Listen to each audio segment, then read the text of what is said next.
10, there's a proposed sales tax to raise salaries for officers and independents, and voters could have the final say later this year. But they're asking for something that they obviously need. If it supports our boys in blue, I definitely do it. Right now, 45% of the city's budget goes to police, 31% to fire, 23% to other. In a special meeting tonight, city councilors learned they need to find about $3.5 million to increase officer wages, all in order to stay competitive with other departments and keep their officers. KSHP 41's Megan Abundis sharing the voices of voters and breaks down how this tax could impact the community. Some voters could see an added sales tax. I'm Megan Abundis. City leaders and independents say they're proposing a 1/4 cent police sales tax that will be on the ballot this August. The city says they recommend this because they can't stay competitive with police officer salaries and the equipment that they want with the budget they have now. I really do. I love it. I know everybody, people that come in here, middle of a rush, same thing, yep.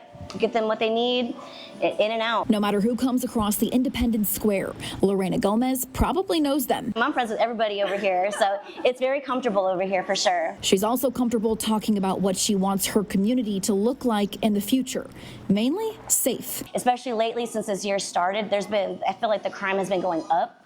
It's been more common to hear 6, 8 police cars going down one way, boom, boom, you know. So adding a sales tax for officer salaries? I feel like if they feel like they need it, then I feel like they need it. I think it's ultimately having more police is a good thing. I think they deserve it. But will people feel tax talk fatigue? We don't need a new stadium. I think that's what most of the populace of Independence, the Jackson County area feel.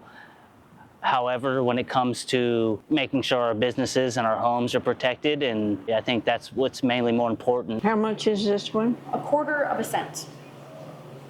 That's not very much, really. Others said they're on a fixed income, more who say they need to see the numbers. But the city says the tax would generate about $5.5 million each year and could fully fund new wage agreements and 38 vacancies at a new high salary. The city says if not, this certainly feels like an emergency. You're just going to see an overall decline in morale, in community response, and in the quality of the kind of response we can provide. But I think it's such a dire situation that we really don't have any choice. Every ounce or every penny that we can scrape together isn't enough to make us competitive with the wage scale that Kansas City is moving to. It's just something that people have to kind of put themselves in their shoes and their family's shoes, like they're putting themselves out there. this sales tax wouldn't have an end date or year. The city says it's in perpetuity because it's tied to officer salaries and benefits. Voters would have to repeal it if they want it gone.